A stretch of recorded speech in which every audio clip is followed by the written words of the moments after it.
Hello everyone, welcome back. आज हम आपको राष्ट्रीय बाल श्रमिक परियोजना के बारे में बताएंगे। बहुत ही छोटा सा टॉपिक है। तो नाम से ही जैसा कि आपको दिख रहा है तो अधिकतर बच्चे समझ गए होंगे कि आज का टॉपिक किस उस पे है। और अगर जो नहीं समझे हम उनको बता दें कि ये बाल श्रम पे है आज का टॉपिक। क्वेश्चन अक्सर ये पूछता है कि बाल श्रम परियोजनाएँ कब लागू हुई, मीन्स उसका सन पूछता है। तो सन पे आज डिस्कस कर लेंगे। प्लस ये पूछ लेगा कि बाल श्रम परियोजनाओं का उद्देश्य क्यों था, किन बच्चों को क्या क्या फ़ायदे हुए हैं, इसके बारे में बताइए। ये अति लघु में पूछता है। तो अति लघु में पूछेगा तो उससे संबंधित बोर्ड पे लिखा भी है और हम आपको समझा भी देंगे। चलिए ये पूरा टॉपिक आपको अच्छे से समझा देते हैं। अगर जो समझ में नहीं इसमें आएगा वो आप हमसे पूछ लीजिएगा कमेंट्स करके, हम आपको नेक्स्ट वीडियो में ज़रूर उसे बताना चाहेंगे। राष्ट्रीय बाल श्रम परियोजनाओं को इंग्लिश में कहते हैं नेशनल चाइल्ड लेबर प्रोजेक्ट। ये उन बच्चों के लिए है जो कि बाल मजदूरी करते हैं। मजदूरी करने का कोई भी रीज़न हो, रीज़न से मतलब नहीं है, बस मतलब इस चीज़ से है कि वो बाल मजदूरी कर रहे हैं। आप लोग अक्सर देखे होंगे कि ढाबे वगैरह पे आप जाते होंगे तो ए छोटे इधर आओ, एक छोटा बच्चा आपके पास आता है। अधिकतर अभी तक आप में से मेरे जितने व्यूवर्स होंगे, ढाबा या ऐसा कोई होटल है जो थोड़े से लो लेवल का है, वहाँ आपको छोटू नाम का एक छोटा बच्चा ज़रूर दिखेगा, या खोमचे ठेले इस सब में दिखेगा। नहीं अगर आप देखे हो तो ज़रा गौर करिएगा, उसे ही बाल मजदूरी कहते हैं या बाल श्रम कहते हैं। जो एज पढ़ने वाली है उस एज में वो पढ़ाई ना करके मजदूरी कर रहे हैं। ये वो बच्चे होते हैं जो थोड़े पिछड़े होते हैं। तो उस समय जिस समय बच्चों को पढ़ने जाना होता है उतने समय वो क्या करते हैं, मजदूरी करते हैं। तो उससे उनका भविष्य खतरे में होता है। आइए देखते हैं ये किस सन में लागू हुआ था। राष्ट्रीय बाल श्रम परियोजना 1887 इसका अस्तित्व आया था। ये उन बच्चों के लिए था जिस क्षेत्र में बाल श्रमिक की संख्या अधिक है, उस क्षेत्रों को चिन्हित किया जाता था और उस क्षेत्र में ये प्रयास किया जाता था। तो जहाँ लग रहा है कि बाल श्रमिक ज़्यादा हैं या गरीबी ज़्यादा है और उस गरीबी के तहत बच्चों को बाल श्रम कराने पे मजबूर किया जाता था, वहाँ का पता लगाया जाता था कि वो कौन सा एरिया है और उन एरिया में जाके उन बाल श्रमिक मजदूरों को मुक्त करा के उन्हें फिर से पुनर्वास मीन्स उन्हें नई जगह पे स्थापित किया जाता था। और इस परियोजनाओं में ये पैकेज दिया जाता था जिसमें औपचारिक, अनौपचारिक शिक्षा, दूरस्थ शिक्षा या व्यावसायिक शिक्षा या प्रशिक्षण, स्वास्थ्य और देखरेख। इस परियोजना के अंतर्गत ये सारी चीज़ आती थी। तो ये शिक्षा ये थी कि या बच्चा स्कूल में जाके पढ़ाई करे, या अगर किसी कारण से स्कूल में नहीं जा पा रहा है तो घर पे रह के पढ़ाई करे, या बच्चा किसी व्यवसाय की पढ़ाई करे ताकि वो जैसे ही उसकी पढ़ाई कंप्लीट हो वो किसी न किसी व्यवसाय में लग जाए। और ये देख रेख करना कि उसको सही खान पान मिल पा रहा है कि नहीं, बच्चा का स्वास्थ्य सही है कि नहीं, इस परियोजनाओं के अंतर्गत इन सब चीज़ों पे ध्यान दिया जाता था। 1988 में ये 12 जिलों में इन परियोजनाओं का विस्तार हुआ और ये उन जिलों में विस्तार हुआ जहाँ पे जोखिम भरे काम बालक करते थे, जो खतरनाक एरिया था वहाँ बाल मजदूरी वो करते थे। वहाँ से उन बालकों को निकाल के और उन्हें फिर नई जगह पे व्यवस्थित करना और उनको खाना पीना, पढ़ाई लिखाई, इन सब चीज़ों पे ध्यान देना।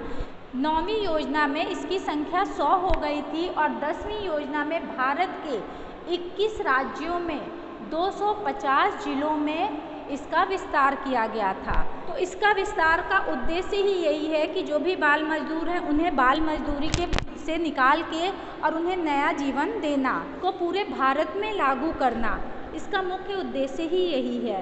अब आप बहुत कम देखेंगे, 1988 से पहले ज़्यादा दिखता था, अब कम दिखेगा।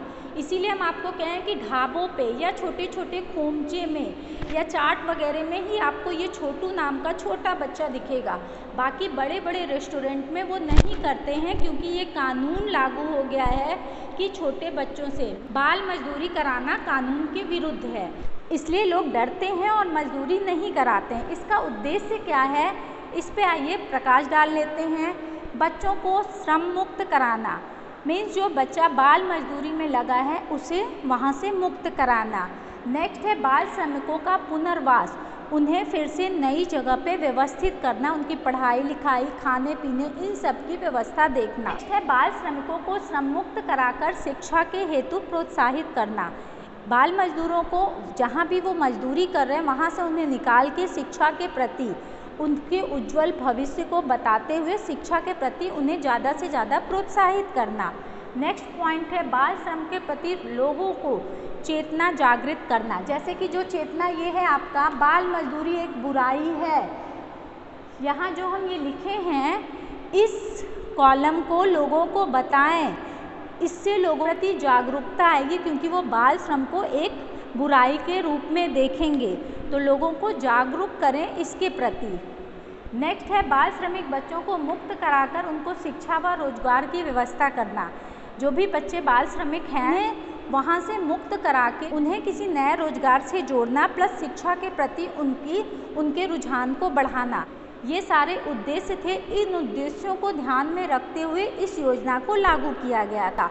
अब क्रियान्वयन देख लेते हैं कि उस पर क्या क्या वर्क किया गया है, इस पर प्रकाश डाल लेते हैं। पहला है, इस कार्यक्रम के संचालन हेतु संप्रवर्तन अधिकारी में किसी एक अधिकारी की नियुक्ति की जाती थी, जो अधिकारी ये सारी कार्य को देख पाए, क्योंकि जब तक किसी की नियुक्ति नहीं करेंगे तब तक कोई भी कार्यक्रम सुचारू रूप से कार्य नहीं करेगा, मनमाने ढंग से करेगा। और जैसे ही कोई अधिकारी नियुक्त कर दिया जाता है तो वो उसको अपने अधिकार होते हैं कि वो क्या क्या करे और कैसे करे। तो एक अधिकारी इसमें नियुक्त होता है। नेक्स्ट है, बाल श्रम कराने वालों के प्रति दंडात्मक कार्यवाही करने का प्रावधान था, कि जो भी बाल श्रम बच्चों को करा रहा है उन पर दंडात्मक कार्यवाही की जाए। तो इसलिए लोगों के अंदर ये डर बैठेगा और वो बाल मजदूरी नहीं कराएंगे बच्चों से। नेक्स्ट है, बाल श्रम परियोजना में तमाम शिक्षा केंद्र स्वायत्त शासी संस्थाएं चलाएं। इसका मतलब ये है कि शिक्षा केंद्र ऐसी संस्थाओं का संचालन करे जो कि बाल श्रम के प्रति लोगों को जागरूक करे। नेक्स्ट पॉइंट है आपका, राष्ट्रीय बाल श्रम परियोजना के संचालन हेतु यूनिसेफ भारत सरकार, राज्य सरकार से आर्थिक सहायता मिलती है, जिसे राज्य सरकार के नेतृत्व में संचालित किया जाता है। तो भारत सरकार के द्वारा ये परियोजना चलाई गई है। सरकार के द्वारा सहायता मिलती है, जो राज्य सरकार अपनी तरह से इन परियोजनाओं को करता है। जब तक आर्थिक सहायता नहीं मिलेगी तब तक कोई भी परियोजनाएं अपना कार्य सुचारू रूप से नहीं कर सकता है। तो वो आर्थिक सहायता भारत सरकार द्वारा दी जाती है इस परियोजनाओं को चलाने के लिए। तो ये था मेरा छोटा सा वीडियो, आई होप आपको पसंद आया हो। अक्सर ये TET, super TET, BEd, BTC सब में पूछ लेता है।